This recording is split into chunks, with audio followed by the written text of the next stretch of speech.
Okay, so here we are. There we go. Safety in the lab, identifying all sorts of hazards. Flip ahead. Find me this.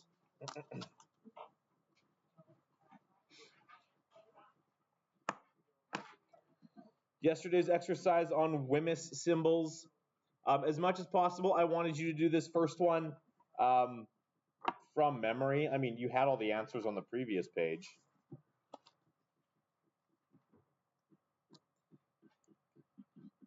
Without looking back, let's just start going through the symbols. The fire with the O,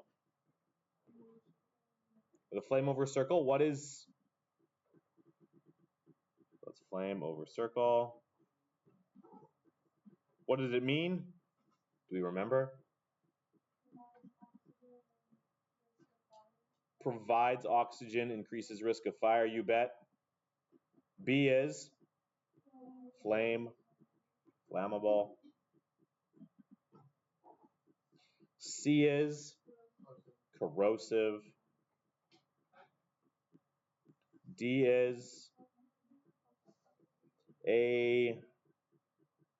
I'll say serious health hazard. Because there's varying degrees of health hazards. E is gas cylinder. F is explosive. G is the skull and crossbones, which is the universal symbol for death.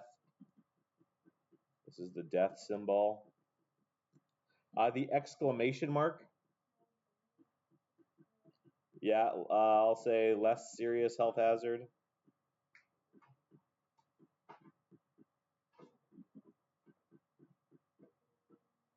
Not going to kill you, but certainly not going to make you more comfortable. Which one? Are you looking at I or J? I. So you've got a dead tree and a dead fish. Environmental hazard.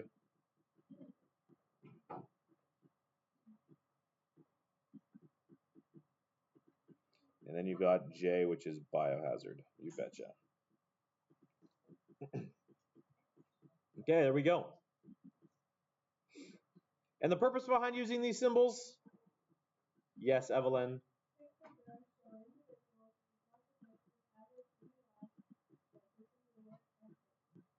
Well said. Well said. That's the answer to 2. Or an answer to 2. Pictograms are used as WHMIS symbols. What do they convey? They convey the potential hazards without using words.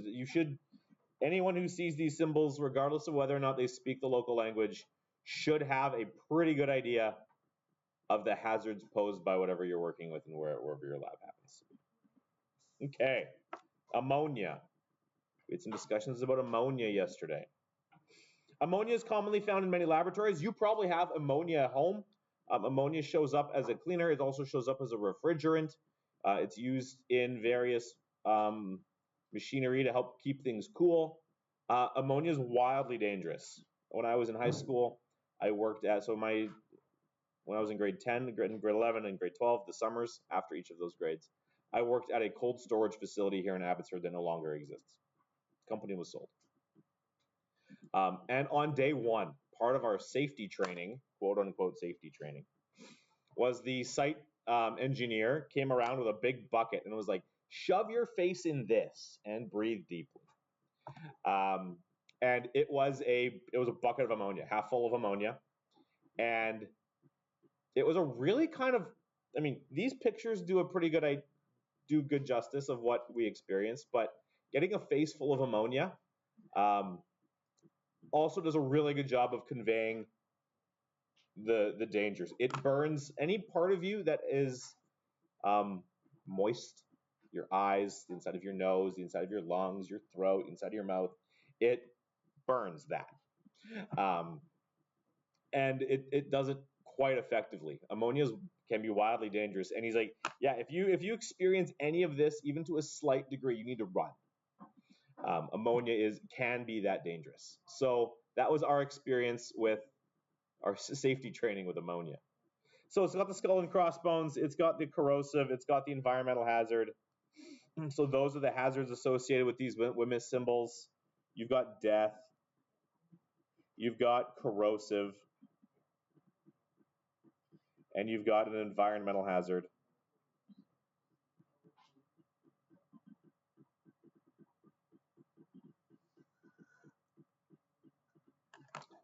Oh, I want to.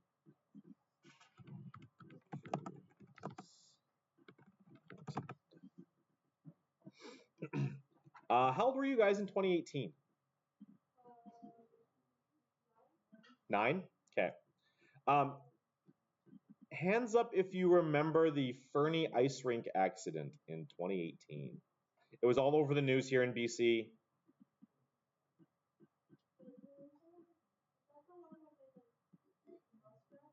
No, that was out in Saskatchewan or Alberta. Saskatchewan? No, okay, the Fernie ice. So Fernie's here in BC. It's towards the Alberta border. And there was so two guys went into work on an ice rink, and there was an ammonia leak there. They both passed away as a result. You don't remember that?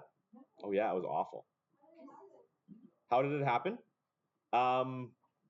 There was several systemic failures. And the only reason I know so much about ammonia is because I have a buddy who works in ammonia. 3 guys passed away. There was a small hole in a metal tube in the arena's ammonia refrigeration system, and 3 guys went in to fix it, and they didn't take the proper precautions, and they passed away. So ammonia can be wildly dangerous. Though, as Evelyn pointed out, it also shows up in cookies, different kind of ammonia. I wrote them on the board, actually. NH3 is the top one. That's ammonia. It's really bad for you. The bottom one, NH4CO3 or HCO3, that's in cookies. But the NH3 is still very much part of it. Okay, so 2 safety precautions. If this is what ammonia is capable of, what are 2 safety precautions you should take should you ever have the misfortune of finding yourself in close proximity to ammonia? Brooklyn, what's 1? Yes, wearing a mask. And based on the combinations of these things, there's a specific kind of mask that you have to wear. It's actually a full face mask. It seals up here. It goes all the way around. Yep, it looks like a gas mask. Yes, that. If you're dealing with active ammonia, full face mask. And what else? What is another safety precaution you should take when using ammonia? Yes. Gloves are good, yep.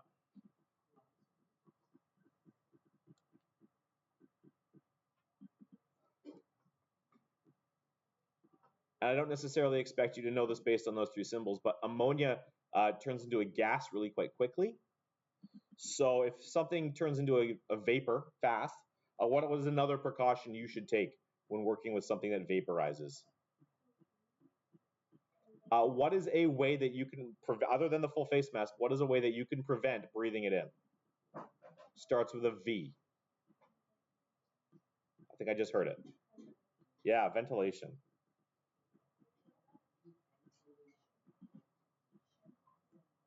All of the ammonia rooms at the cold storage facility I worked at had huge bay doors, 20-foot doors, tall, 10 feet wide. Throw them open, and you're getting lots of fresh air in there very, very quickly, if you have to. Okay, based on these warnings, what kinds of, or where should ammonia be stored? Glass is one option. Glass can be expensive, break really easy. Plastic's another one. Because corrosive specifically means not what kind of container? No metal. You betcha. And then once you have this thing in the glass or plastic jug, generally we prefer plastic because it's lighter and doesn't shatter. What is another storage consideration, any other storage considerations you guys suggested? It doesn't say anything about flammability. But a cupboard, certainly somewhere that's sealed, that you can lock it away. Cupboard or a cabinet, you bet. I don't know about any temperature considerations. I know it vaporizes at really low temperatures, so yeah. Anyway, that's ammonia. Terrifying little chemical. Okay, last one. Good morning, sir. How are you?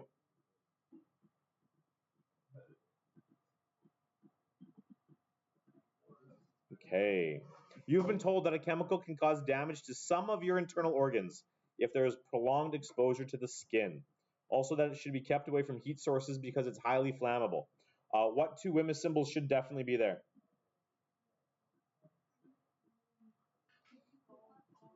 The flame and which one?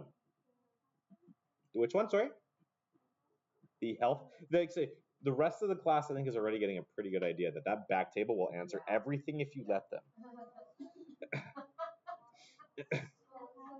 It's not corrosive. Which health hazard one? There's three. The serious one, the minor, oops, that's the wrong one. The serious one, the less serious health hazard, or death? The serious one, this guy, should be there. Okay. Serious health hazard. Those ones should definitely be there. So, I mean, the answer for that is, for B is kind of redundant. What are the hazards associated with these WHMIS symbols? Well, it's explained up here, and we'll say B is fairly straightforward. And C, describe two safety precautions you should take when using this chemical. Someone from not that back table. Anybody else? Don't worry, I'll come back to you if no one else answers. But I want to hear from other people. How about this table over here? What is a safety precaution you should take for something that's flammable and can damage your organs if you get it in contact with your skin? Wearing gloves, great idea. Yes, Johnny. Yeah, mind-blowing. Keep away from fire, you betcha. This is C. Anybody else? I mean, I asked for two. Those are two. Did anyone have anything different? That always is a rule. Yeah. Do not ingest. Sure.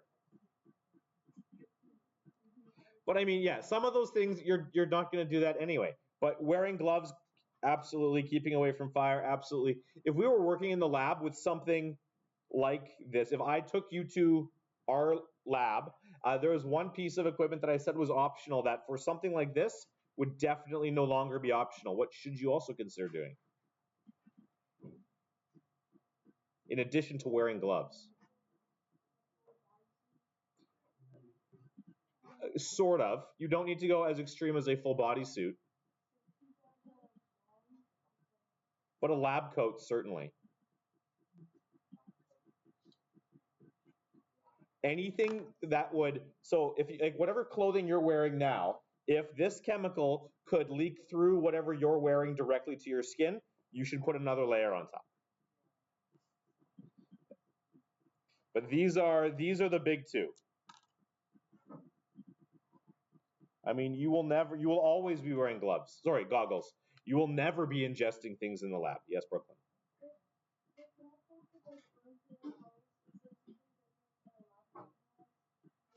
It doesn't say it would burn through, but could soak through.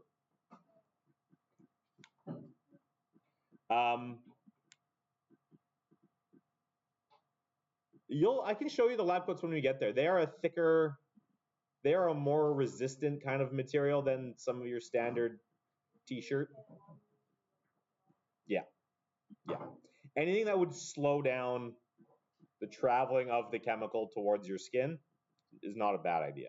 You don't need to wear a full hazmat suit like Dwight in The Office for lice, but even a lab coat goes a long way to being a barrier between you, your clothes, your skin, and whatever you're working with. Okay, so that is almost the completion of lab safety. Here's the last little bit I'm going to get you to do. We are going to go over this today. You are going to hand this in today. Absolutely needs to be completed by all of you today. And this is the Abbey Senior Safety, Abbey Senior Secondary Science Safety, there's a lot of S's in there, contract.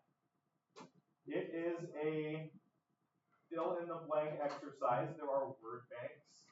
Some of the stuff I haven't told you directly, but I wanted to see you come up with. Some of the stuff that you would have been told in grade 9, stuff you would have been told in middle school, and some of the stuff is common sense. I want you to fill it out, discussing with the people at your table, and we're going to go over it as a class. After we've gone over it, to make sure everyone's on the same page. I know this is not a legally binding document, but you know none of the safety stuff you do in the wood shop or the metal shop is either. You are going to, there's a student safety declaration. I have read the laboratory safety rules. I will agree to abide by the safety rules for my own safety and the safety of my peers. I understand that failure to observe the lab safety rules may result in my laboratory privileges being canceled. You will be canceled. It's true. You will write your name. You will sign this thing. You will date this thing. You will hand it in after we have gone through it to make sure all the answers you have are correct. So I am going to give you 25 minutes to do this. At 9:15, we're going to take it up. Here we go. Oh, if I can get you to pass these to that table back there, I would appreciate it. 1, 2, 3, 4.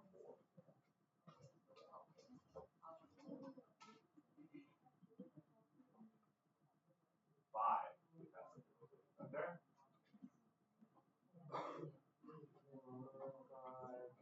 Here you go. Take one. 1, 2, 3. 1, 2, 3.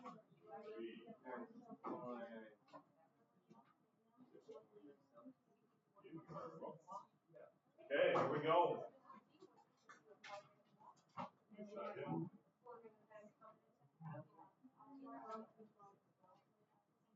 Okay.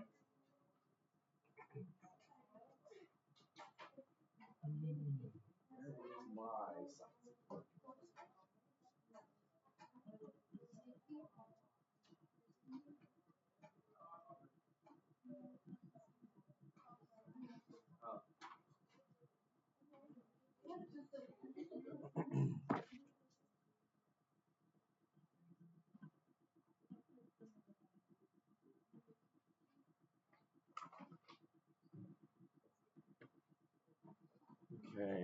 Okay, so Savreet is still not here, Massey's still not here. Emmanuel, good morning, is now here. Sahej is still not. Okay, you are responsible for what? Your safety, you betcha.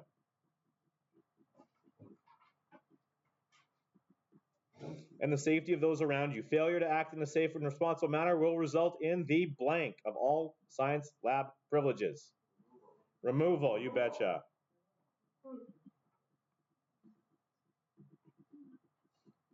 General safety precautions. Number 1, no blank. Horseplay. This is an old school word for what we now call screwing around. Pushing, shoving, jumping. Things that you would regularly do with your buddies. Don't do that in the lab. No student should be in the lab or the prep room. Blank. Unsupervised. That said, I will get to know you guys pretty quickly. And once I know I can trust you to work in the lab, there is a possibility you might end up, like Sahib, for example, is going to be setting up labs and stuff for us, and he will be in the science prep room, quite possibly unsupervised. Once I know I can trust you, then it becomes a less of an issue. But at this stage, you're not going to be in there unsupervised. Be prepared for your lab, blank your procedure. Read. The horseplay, the reading, the unsupervised. I will give you the lab handout the day before. Do not blank or blank or blank blank in the lab. Eat, drink, or chew gum. You betcha. Do not blank any chemicals or material in the lab. No tasting.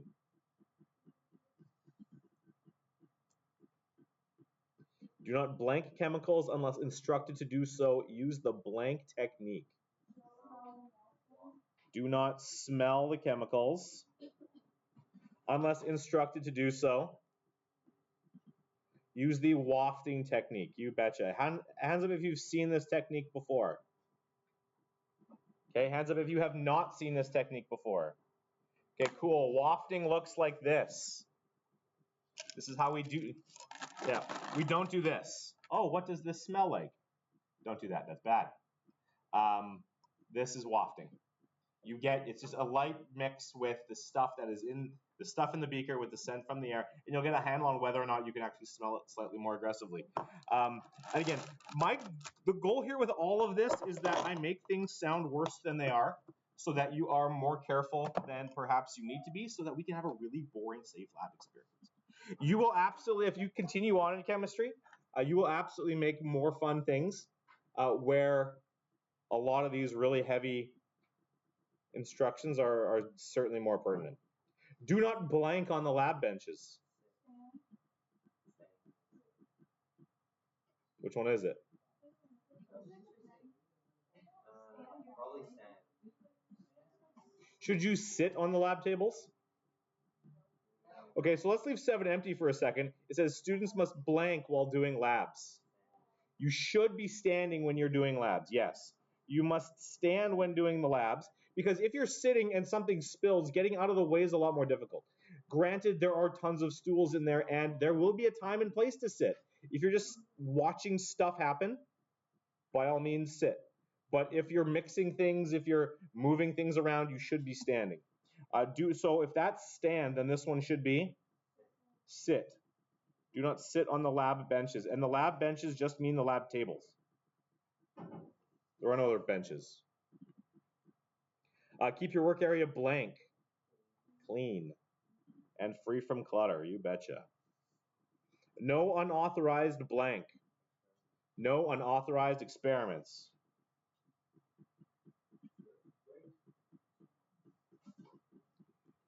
And this is a big one. Like, I do want you to realize, though, who your science teacher is. If you're like, what happens if I mix this and this together and then you do it behind my back, I'll probably be frustrated with you because no unauthorized experiments. But if you throw your hand up and say, hey, Mr. Dawidoff, what happens if we do this and this? I'm probably going to authorize it, because that's the kind of thing like that. You know what? Let's find out. Let's do it together. Now I'm involved. I can keep you safe. I am all for some of the more ridiculous, like the jeans example I gave you guys yesterday. I had a girl who came in class. She's like, I want to see how bad these chemicals actually would be to my clothing. Here's an old pair of my jeans. Let's do it all. So the sulfuric acid and the hydrochloric acid and the bleach and the ammonia, we did it all. And we let it sit over the weekend. So like that kind of stuff, I'm all for playing around with science. I just don't want you to do it without me knowing that you're doing it. Butane lighters, matches, and other flammable materials, blank, blank, be brought to class. Must not, and that's just a standard school rule. If I need you to light things on fire, I will provide you with the flammable materials. Right. Know the location for all. Keep going, Mahip. Sorry, what did you say, Mahip? Safety. Equipment. That was the whole point of the map you guys did. You need to know the location of all the safety equipment in the lab. Fire extinguishers, eye wash stations, first aid kits, fire exits, fire alarms, etc. Safety blank must be worn for all experiments. Goggles. Unless I specifically tell you otherwise. Contact lenses should not be worn. Prescription glasses, use prescription glasses with goggles instead. And sometimes your prescription glasses will be enough on their own. Most of the time they'll be enough on their own. Dress properly, long hair must be blank. Tied. And dangling jewelry and baggy clothes must be secured. Shoes must completely cover the foot.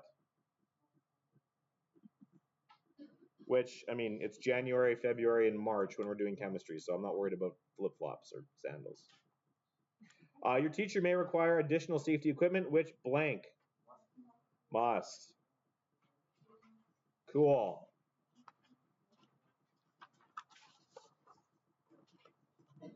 Handling of the chemicals. Things we have not talked about directly, but perhaps you've seen before. All chemicals in the lab are to be considered blank. Dangerous. They aren't all. You will do things with table salt and baking soda and things that are really actually not dangerous. Assume that they are and treat them with a level of respect. Do not allow chemicals to come in contact with skin or eyes as much as possible. You will likely spill stuff on your hands. The vast majority of the stuff that we deal with, you can wash off in the sink. It's not going to be an issue. But assume that these things are going to be dangerous and make an effort to keep them off of you. Check the blank on on all chemical bottles twice. Label. It's like the old adage, measure twice, cut once. Check, make sure that the chemical you're taking is the chemical you actually need. Take only as much as you need. Never blank unused chemicals. Never return them.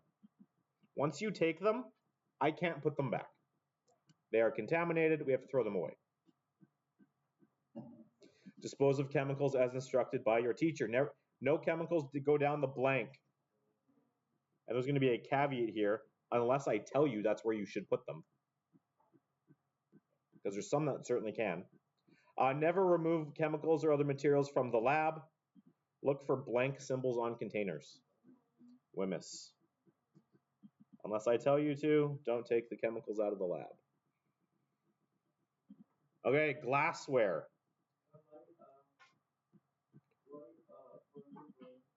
Oh, we're up a level. Do not use blank or blank glassware. Cracked or chipped.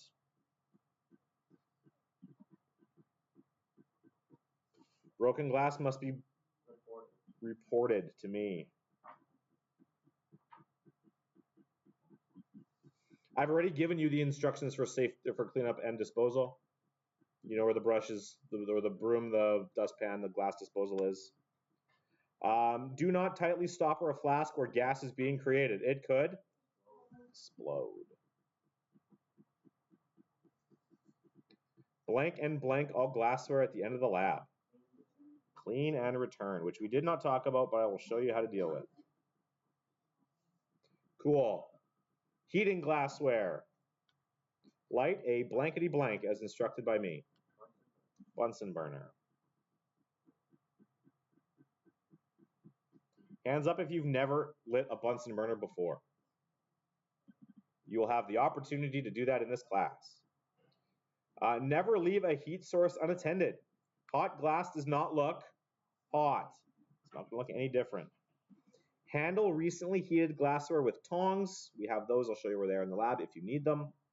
Do not immerse hot glassware in cold water. The glassware will shatter.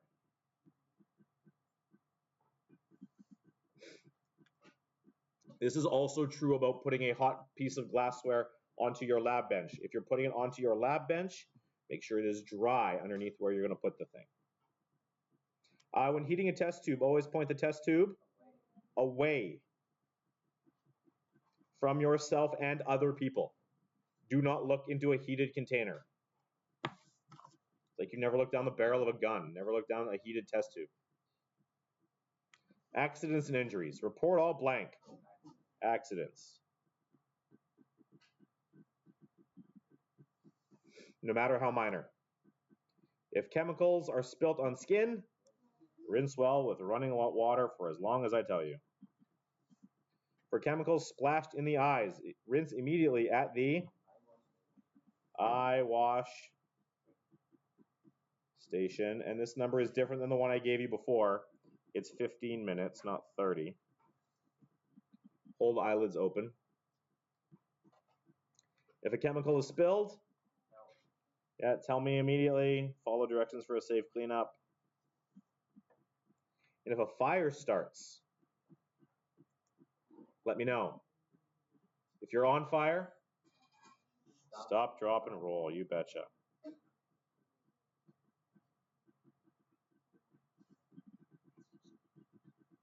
It's only happened a couple times. When the lab is done, blank all glassware, clean. Wipe the lab benches. Disinfect the safety goggles. We will not be doing. The safety goggles do not get disinfected. They get run through the dishwasher every so often. But number 4, blank with soap and water. Yeah, wash your hands. If there are no questions, if you can follow all of those instructions, I would like you to name, sign, and date this form. Student name, student signature, and date that thing. I would like you to put it in your file folder that is also named and blocked. And I want you to throw all of those things, the file folder with your lab safety contract, and if you haven't handed in the parent letter, hand in the parent letter. And if you're done your lab safety diagram, hand that in too. I want all of that in the bin says D. And I am done for today. Tomorrow we will do our first lab, just playing with some of the equipment, getting you comfortable with how some of the stuff works. When the bell goes, you may also go. Have a super duper day.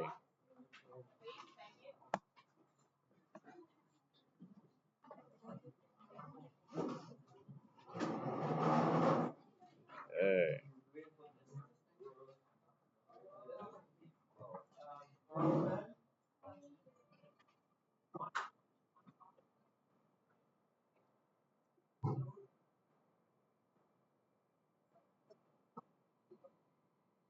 Okay.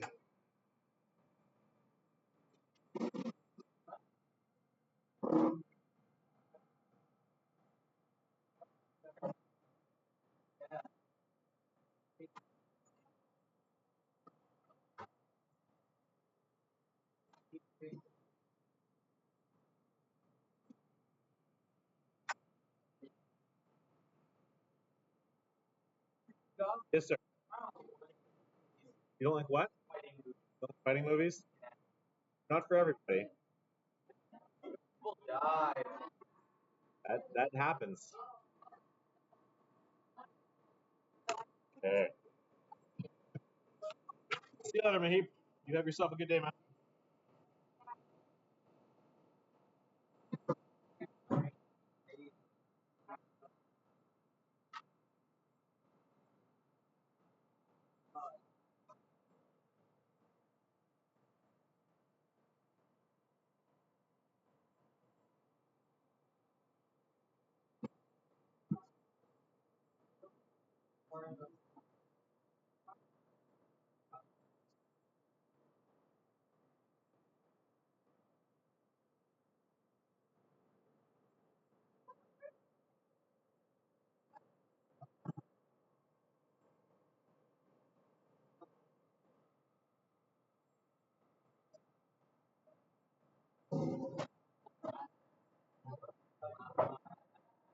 I'm really going back.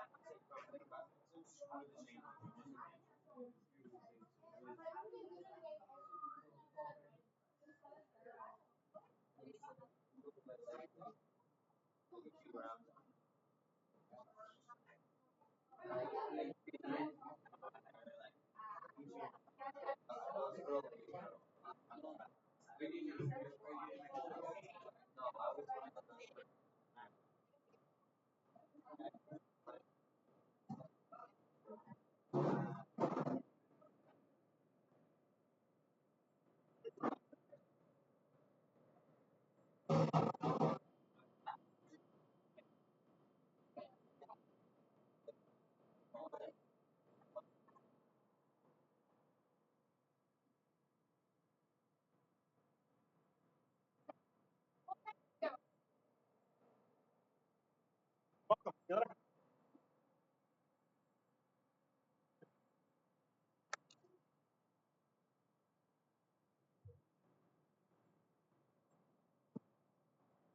Hey.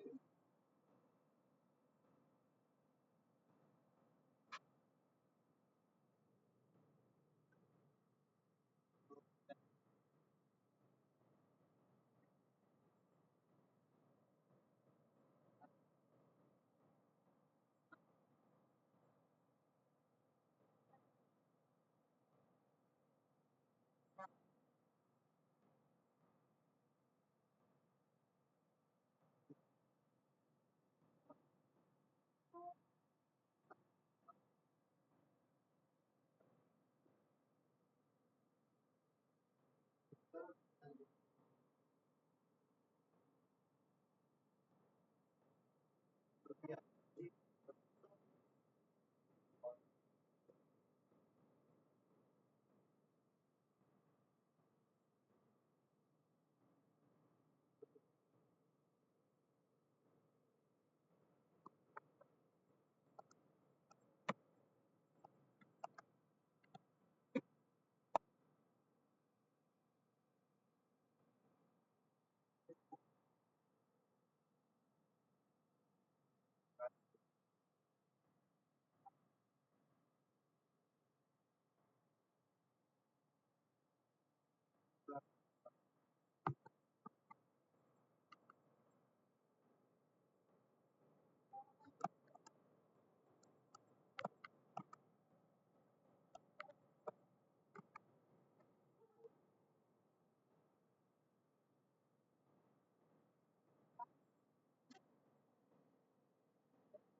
was your year one,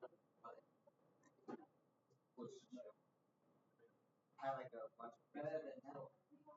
Okay. Better than math. Math was like as easy as a lot. Was that not?